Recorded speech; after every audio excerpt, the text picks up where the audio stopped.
We need to make sure that every single voter understands that the Republican Party and Mitch McConnell does not believe that their daughters, that their mothers, that their sisters have rights to make fundamental life and death decisions. We are half citizens under this ruling. Senate Democrats warning of Republican efforts to restrict abortions nationwide after Mitch McConnell left the door open to a nationwide ban, telling USA Today it was, quote, possible. The Senate plans to vote on a bill to provide protections for abortion rights on Wednesday. The vote is expected to fail. Democrats don't have the support to pass the 60-vote threshold. Senator Lisa Murkowski, one of the last potential Republican supporters of the bill, says she will vote no. Still with us, Victoria DeFrancesco Soto, and joining us, MSNBC political contributor Matthew Dowd. He's also a former George W. Bush strategist and founder of Country Over Party. Matt, this vote on Wednesday, it's expected to fail. Why is it still important that they hold it?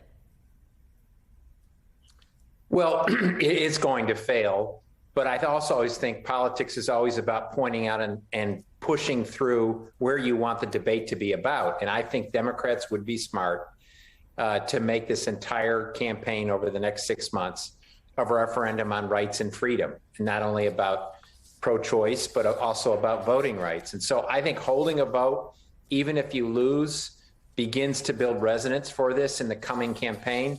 But there's no doubt this is going to go down. But I think at this point in time, what we're talking about from now until November 2nd, the first Tuesday of November, is what the campaign's going to be about. And Democrats want to make this about that.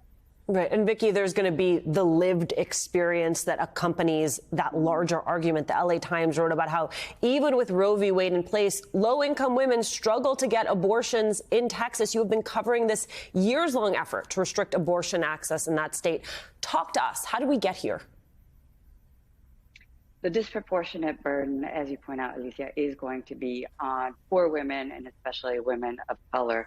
And I think that the one strategy going forward and looking at all of the odds being stacked against the Democrats and seeing that something is likely not going to get passed in the Senate, looking at the Supreme Court, looking at various state legislatures, is looking at public opinion. And I have one word, it's overreach. I think that we have really reached a tipping point where we know that, first of all, the general American public is supportive of a woman's right to choose. But beyond that, I'm really zeroing in on two key groups. A, independents, where we see 2/3 of independents, especially women, don't support this total ban on abortion or near total ban, as well as Republicans. So really interesting. Among Republicans, it's very few that you have that extreme case. Most Republicans, and this is from a recent Pew poll, shows that it depends on the length of pregnancy. But what we're seeing is this rhetoric of a very extreme stance, not even in the case of rape or incest. So I think that this overreach that we've seen is going to pull over certain segments that had been teetering before and also mobilize those segments of the Democratic base, namely those women of color. Well, Matt, to this point that Vicki is making about overreach, you have McConnell saying a nationwide abortion ban is possible. He has got to know that is not where a majority of Americans are. And so I wonder, is this him trying to cater to the base, ramp up midterm turnout, and then he doesn't actually go through with it on the other side? I mean, is this something that could come back to haunt him?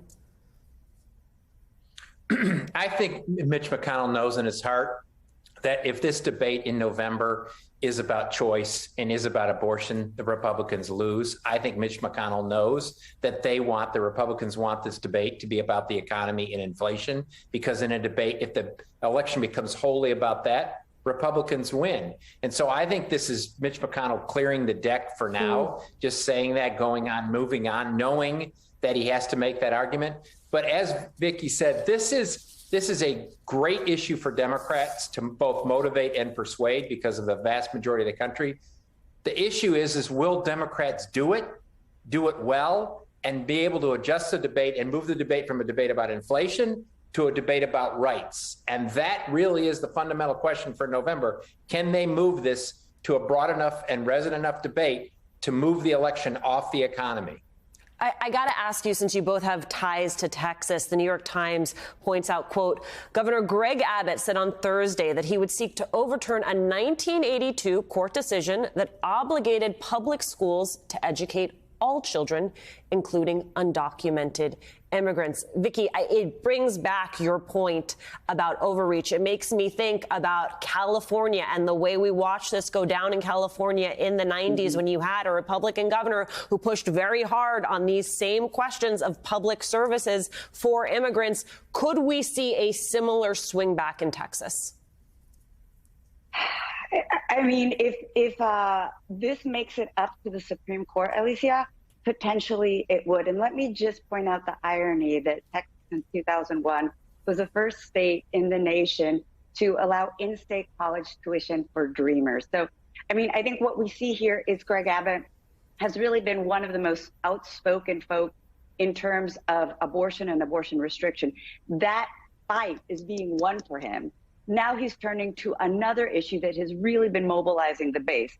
And this is, I think, where we're going to see Greg Abbott really take a stand. He's won other battles, and the border issue is one that he knows, as we saw with the Trump presidency and the Trump campaign, can really fire up the base.